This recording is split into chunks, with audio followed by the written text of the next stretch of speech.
How do you actually properly attend conferences to grow and expand your network? Everyone says this time and time again. Your network is your net worth. But like, what actually value does that mean if you don't know how to expand and grow your net worth? So you have to go to these conferences. And we were just at Rebel Capitalist Live this weekend. Full disclosure, I do work for Mr. George Gammon, but that is besides the point. I would have went to this conference no matter what. So how do you actually grow your network, Justin?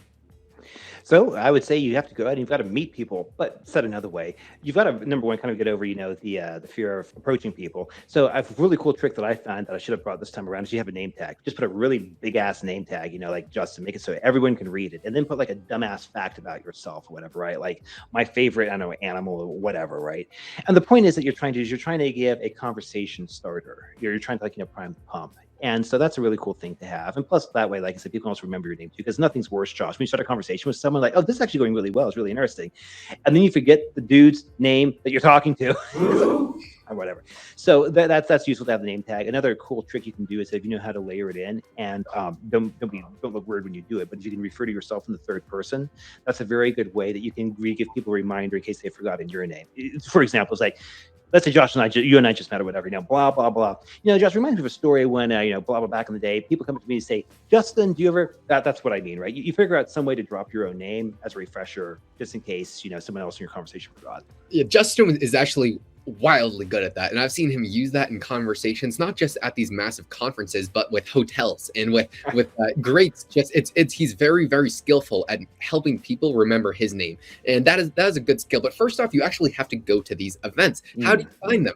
Well, because there will be extraordinarily amounts of high net worth individuals at these events in your field. But first off, you have to define what is your field. Ours is more the finance macro. This is the place to be. Maybe yours is more medical. It doesn't matter. If it's insurance, if it's sales, it doesn't matter. There will be a conference where a bunch of high net worth individuals in your field are going to be going. Ours, where there was a bunch of, and I mean a ton of extraordinarily wealthy people here that I've met. I've got most of their contact information, and I'm staying in touch with today. I'm going to be visiting a lot of these people over the few weeks and months ahead, because you meet these people, you want to stay in touch, you get their number, then you follow up, and then you say, hey, maybe I'll fly out and we could grab dinner. One of the speakers, Doug Casey, I actually got really close with. I've been emailing back and forth with him, and because I met him, I networked myself with him. I'm going to be visiting him in either Argentina or Uruguay. That is just an example of how you can kind of pursue and insist yourself in there, and then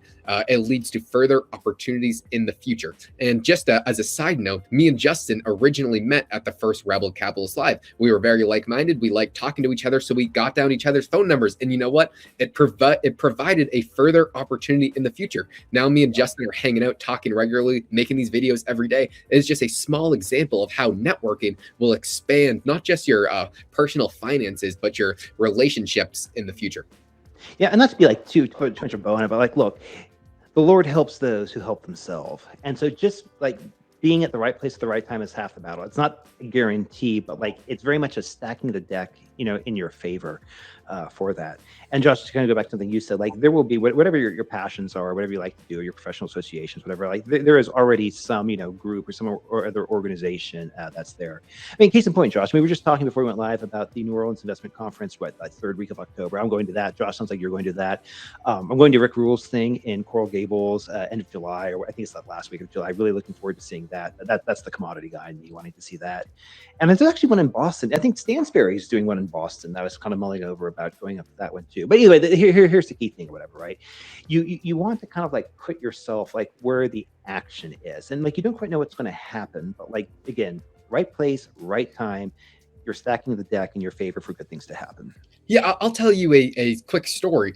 When I first was going to the first Rebel Capitalist Live, I didn't know a single person. In fact, I had zero people in my network, in my contact list that anyone would be interested in talking to. But after I went, I met a lot of super cool, wealthy people that not just they are running massively successful businesses that you can learn a ton from. They want to help you because, as Justin was saying, that people. the Lord helps those who help themselves. And if you Yeah. put yourself in a position to get lucky, eventually you will get lucky. So Justin was saying we're going to be going to all these other conferences. The reason is you gain so much value. And it's not from the speakers. Like the speakers are great, but you can listen to all that on YouTube. YouTube's free where you can learn anything. But how do you actually build a network of people that you can talk to? And if you ever want to start something, there's many people now that I have in my contact list that I could talk to that could give me advice, or that I could actually pursue with somebody, and it could provide further business opportunities or friendships that could last a millennial.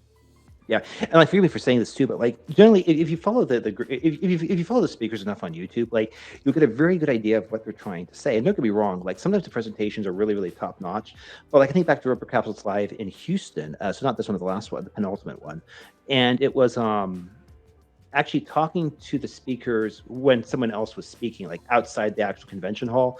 That's an interesting play too. Now, granted, you're kind of sacrificing seeing what the insight is, but then again, if you can get more, if you can drill down, especially if it's someone you want to have like like a deep dive with, that can be worthwhile too. But anyways, that's a cool trick to keep in your back bag too, is that when the actual other speakers are speaking, see there's another speaker that's kind of in close proximity that you can chit chat with, assuming they have time and they're not trying to pay attention to what else is going on. So that's another tip that I'll provide will be, if the conference allows like a VIP ticket that allows you in the back room, the green room, where you can talk to all the say the speakers and the other sorts of high net worth individuals there, even if it's going to cost a lot more, it is 100% worth it. Mark Moss's event was a great example of that, where you could buy a more expensive ticket, but in that back room, I've met so many people, it is not even funny. I got most of the speakers' phone numbers that I'm talking to on a weekly, monthly basis. I got people that are much cooler than speakers that are